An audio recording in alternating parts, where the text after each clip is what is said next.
नमस्कार विद्यार्थी मित्रांनो, आज आपण इयत्ता 10वीच्या कुमार भारती पाठ्यपुस्तकातील धडा क्रमांक 9 अभ्यासणार आहोत आणि या धड्याचे शीर्षक आहे आश्वासक चित्र। आश्वासक चित्र या धड्याचा हा सेशन क्रमांक पहिला आहे। आश्वासक चित्र ही एक कविता आहे आणि या कवितेचा भावार्थ समजण्या अगोदर आपण या कविता ज्या कवयित्रीने लिहिलेला आहे त्यांचा संक्षिप्त परिचय आपण पाठ्यपुस्तकातील धड्याच्या खाली जो आहे त्याच्या आधारे जाणून घेऊया।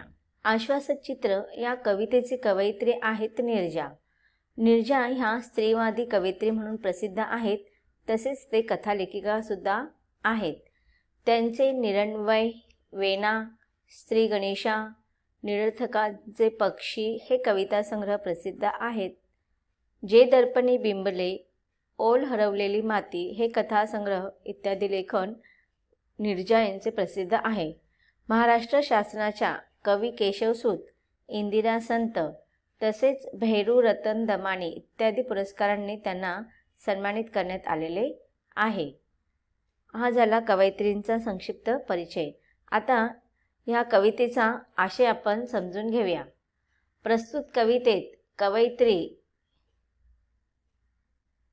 स्त्री पुरुष समानतेचे एक आश्वासक चित्र रेखाटत आहेत आणि ते चित्र प्रत्यक्षात साकार होईल असा विश्वास व्यक्त केला आहे। आता बघा, तुम्हाला चित्र काढायला आवडतात की नाही? सगळ्यांना चित्र काढायला आवडतात। मग त्याच्यामध्ये जर तुम्हाला फावला वेळ असेल तर तुमच्या मनामध्ये जे काही विचार असतात त्या कल्पनेच्या आधारे तुम्ही काहीतरी चित्र रेखाटत बसतात। मग कवयित्री नीरजा यांनी सुद्धा या कवयित्रीच्या माध्यमातून या कवितेच्या माध्यमातून एक अशीच आश्वासक चित्र त्यांनी रेखाटलेला आहेच। आश्वासक म्हणजे प्रोत्साहनपर, उत्साहवर्धक किंवा पुढील भविष्यात काहीतरी बदल होणार आहे याचा विश्वास त्यांनी इथे व्यक्त केलेला आहे।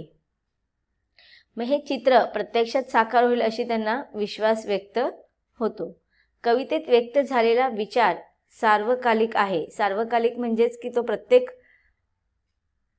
काळामध्ये हा बदल आपल्याला, हा विचार आपल्याला पाहायला मिळू शकतो। जो ज्या कवयित्रीने जेव्हा हा लिहिलेला आहे, नीरजा यांचा जन्म 1960 मध्ये झालेला आहे, तर त्याच्यापूर्वी सुद्धा जे विचार होते ते त्या काळानुसार होते। लेखिकेच्या जन्मापूर्वीची जे विचार होते, काळ होता तो त्या काळाला अनुसंगून विचारधारा असायची। त्याच्यानंतर लेखिकेचं काळानुसार जर पाहिलं तर त्या काळामध्ये सुद्धा बदल झालेले आहेत, पण ते जे काही विचार होते किंवा बदल होते ते काळाला अनुसंगून होते। आणि आता आज आधुनिक युगामध्ये सुद्धा जे काय आपले विचार आहेत त्या काळाला अनुसंगून किंवा काळाला अनुसरूनच आहेत। म्हणजेच या कवितेतून व्यक्त झालेले विचार सार्वकालिक आहेत। स्त्री पुरुष समानतेची मूल्ये रुजवणारी ही चिंतनशील कविता आहे।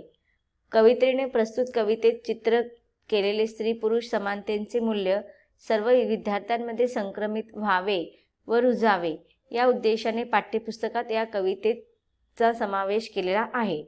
विद्यार्थी मित्रांनो, आता आपण स्त्री पुरुष समानता ही आपल्यासाठी अत्यंत महत्त्वाची गोष्ट आहे की ज्यावेळेस आपण समानतेबद्दल विचार करतो तो आज आपण आपल्या देशाने सगळ्यांना अधिकार दिलेला आहे समानतेचा। मग तो कोणत्याही समानता असू दे, विचार व्यक्त करण्याचे, बोलण्याचे समानतेचे अधिकार आहेत आपल्याला। आपण कुठेही सर्वत्र जाऊ शकतो, सगळ्यांना समान अधिकार दिलेले आहेत। पण तरी पण आज आपण पाहतो की आज जे काही आपले विश्वाचे मूल तत्व असणारे जे स्त्री आणि पुरुष जे आहेत, आज कितीही वैज्ञानिक युग असू दे, कितीही आधुनिक तंत्रज्ञानाचा पडदा आपल्या देशावरती असू दे, आज कितीही आधुनिक आपण झालेलं असो विचारसरणीतून, तरी पण आजच्या संस्कृतीला आपण पुरुष प्रधान संस्कृती असेच म्हणतो की प्रत्येक ठिकाणी पुरुषांनाच प्रायोरिटी दिली जाते किंवा पुरुषांनाच प्राधान्य दिलेलं असतं। पण आज आपल्या देशातील कायद्याने सुद्धा स्त्री पुरुष समानता हा कायदा सर्वत्र लागू केलेला आहे की कुठेही स्त्रीवरती अन्याय होऊ नये। ज्याप्रमाणे आपण पुरुषाला सर्व अधिकार देतो त्याचप्रमाणे स्त्रियांना पण सर्व अधिकार दिले पाहिजे। आज पुरुषांच्या बरोबरीने स्त्री शिकून सवरून पुढे जात आहे, स्वतःचं एक वेगळं विश्व ती तयार करत असते, स्वतःच्या अस्तित्व ती स्थापित करत असते आणि या पुरुष प्रधान संस्कृतीला तिने जे काय परंपरेनुसार रूढीनुसार जे काही चालत आलेल्या परंपरा होते त्याचे पायमुळे तिने खणून काढलेले आहेत. तर अशाच या स्त्री पुरुष समानतेचं मूल्य विद्यार्थ्यांमध्ये संक्रमित व्हावे आणि ते मूल्य विद्यार्थ्यांमध्ये रुजावे या उद्देशानेच पाठ्यपुस्तकामध्ये या आश्वासक चित्र, ज्याचा उद्देश आहे की स्त्री पुरुष समानता, हे कविता तुमच्या पाठ्यपुस्तकामध्ये अभ्यासक्रमामध्ये ठेवण्यात आलेलं आहे. आता आपण ही कविता अभ्यासूया. कवी म्हणतात की तापलेल्या उन्हाच्या आडोशाला बसून खेळत आहे एक मुलगी केव्हाची. तापलेल्या उन्हाच्या आडोशाला बसून खेळत आहे एक मुलगी केव्हाची. मी पाहत राहते तिला माझ्या घराच्या झरोक्यातून. ती मांडीवर घेते बाहुलीला, एका हातानं थोपडत तिला चढवते आधन भाताचं भातुकलीतल्या इवल्याशा गॅसवर. बाजूला खेळतो आहे मुलगा हातात चेंडू घेऊन, उंच उंच उडवून चेंडू नेमका झेलतो तो हातात. मुलगी पाहत राहते कौतुकानं त्याच्याकडे. अचानक बाजूला ठेवून बाहुलीला ती जवळ जाते त्याच्या. मुलगा दाखवतो तिला आपलं कसब पुन्हा एकदा. मुलगी चेंडू मागते त्याच्याकडे, तेव्हा तो हसून म्हणतो, तू भाजी बनव छानपैकी पाल्याची. ती म्हणते, मी दोन्ही करू शकते एकाच वेळी, तू करशील. मुलगा देतो चेंडू तिच्या हातात. उंच उडवलेला चेंडू आभाळाला शिवून नेमका येऊन पडतो तिच्या ओंजळीत. मुलगा पाहत राहतो आश्चर्यचकित. तशी हसून म्हणते ती, आता तू. मांडी घालून मुलगा बसतो गॅस समोर. दोन्ही हातांनी थोपटत झोपवतो बाहुलीला प्रथम, मग शोधतो पातेल भाजीसाठी. हळूहळू शिकेल तोही आपली कसब दाखवतानाच घर सांभाळणं. तापलेल्या उन्हाच्या आडोशाला बसून माझ्या घराच्या झरोक्यातून दिसत आहे एक आश्वासक चित्र उद्याच्या जगाचं, जिथे खेळले जातील सारेच खेळ एकत्र. भातुकलीतून प्रवेशताना वास्तवात हातात हात असेल दोघांचाही, ज्यावर सहज विसावेल बाहुली आणि चेंडू जोडीनं. तर अशा रीतीने ही जी कविता आहे ती निरर्थक पक्षी या काव्यसंग्रहातून कवयित्री नीरजा यांनी घेतलेली आहे. कवयित्री या कवितेमध्ये वर्णन करत असताना म्हणतात की तापलेल्या उन्हाच्या आडोशाला बसून खेळत आहे एक मुलगी केव्हाची. की बघा, दुपारची वेळ आहे, भर उन्हाची वेळ असते की नाही, आणि ह्या उन्हाच्या वेळेमध्ये मुलांनी घराच्या बाहेर उन्हामध्ये खेळायला जाऊ नये, मैदानात खेळायला जाऊ नये किंवा उन्हामध्ये भटकू नये. उन्हाचा त्रास मुलांना होऊ नये म्हणून आई त्यांना रागवते आणि म्हणते कुठेतरी सावलीमध्ये घराच्या एखाद्या कोपऱ्यामध्ये खेळत बसा, असं आई मुलांना दरडावून सांगते. आणि मग मुलं त्या तापलेल्या उन्हाच्या आडोशाला, की एवढ्या उन्हामध्ये वगैरे बाहेर खेळायला जायचं म्हणून कसल्या तरी त्या सावलीचा आधार घेतात, आडोसा घेतात आणि तिथे बसून एक मुलगी केव्हापासून खेळ खेळत होती. मी पाहत राहते तिला माझ्या घराच्या झरोक्यातून. झरोका म्हणजे खिडकी. की कवयित्री सांगतात की त्या मुलीचा असा तापलेल्या उन्हामध्ये घराच्या आडोशाला बसून एक खेळ खेळणे हे मी माझ्या घराच्या खिडकीतून, झरोक्यातून तिचं सगळं हे खेळणं मी पाहत होती. मी पाहत राहते तिला माझ्या घराच्या झरोक्यातून. त्यामुळे माझ्या घराच्या त्या खिडकीतून तिचा तो खेळ पाहत होती. आता ती कशा रीतीने खेळत होती त्याचं वर्णन कवयित्री इथे करत आहेत. कवयित्री म्हणतात की ती मांडीवर घेते बाहुलीला, एका हातानं थोपटत तिला चढवते आधण भाताचं भातुकलीतल्या एवल्याशा गॅसवर. आधण म्हणजे तुम्हाला माहिती असेल की जेव्हा आपण एखादं पदार्थ आपल्याला शिजवायचा असेल तर ते पातेल्यामध्ये पाणी गरम केलं जातं. भात शिजवण्यासाठी सुद्धा आता आपण कुकरचा उपयोग करतो, पण जेव्हा टोपामध्ये वगैरे भात शिजवायचा असेल तर सुरुवातीला आंधण घालावं लागतं. टोपामध्ये पाणी गरम करायला तापत ठेवायला लागतं. त्याला उकळी आल्यानंतर मग त्याच्यामध्ये तांदूळ टाकला जातो आणि त्या उकळी आलेल्या गरम पाण्याला आपण आधण असे म्हणतो. मग त्याच्यामध्ये भात शिजवला जातो. तर आता कवयित्री म्हणतात की मी माझ्या घराच्या झरोक्यातून, खिडकीतून काय पाहत आहेत की त्या मुलीचा तो एक खेळ पाहत आहे. ती घराच्या आडोशाला बसून चा त्रास होऊ नये म्हणून सावलीत बसून ती खेळ खेळत आहे.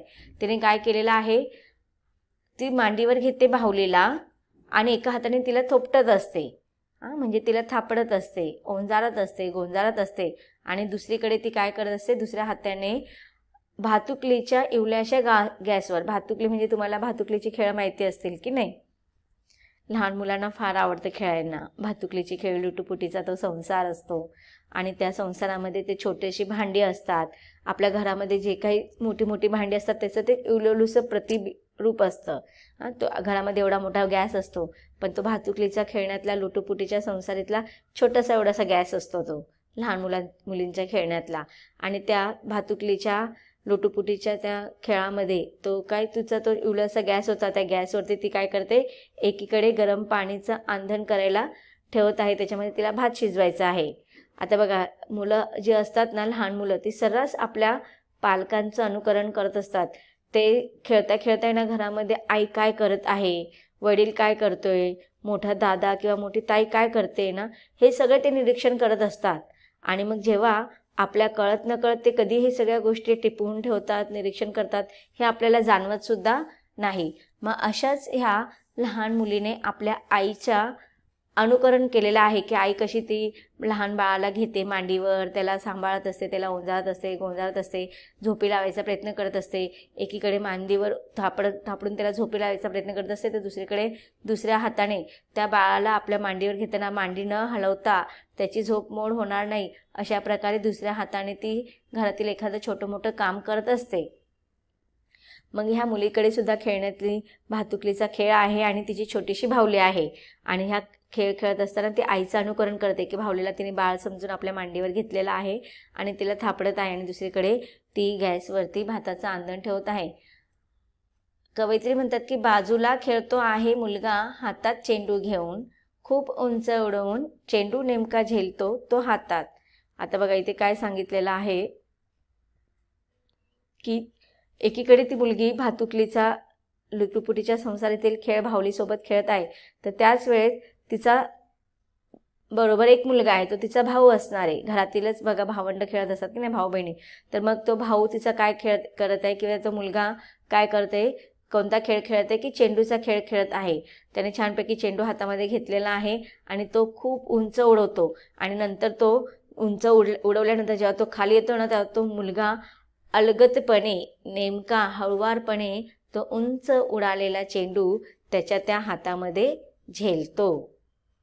आता बघा, आपल्याकडे सर्रास अशा प्रकारचे खेळ खेळताना मुलं मुली दिसत असतात, पण ह्या कवितेच्या ह्या ओळीतून किंवा ह्या चित्रातून आपल्याला काय जाणवत आहेत की मुलगी आहे ती रूढी परंपरागतीच्या जे काही खेळण्याची काही सीमा आहेत त्या पद्धतीने खेळत आहे, आणि मुलगा काय, तो त्याच्या मुलगा आहे म्हणून त्याने तो चेंडूचाच खेळ खेळला पाहिजे, मुलगी आहे म्हणजे तिने भावल्यांचाच खेळ खेळला पाहिजे, भातुकलीचाच खेळ खेळला पाहिजे, हे अगदी लहानपणापासूनच ह्या मुलांच्या मनावरती बिंबवलं जातं. आणि त्याचप्रमाणे इथे ते दोघं भाऊ बहिणी किंवा तो मुलगा आणि मुलगी खेळ खेळत आहेत.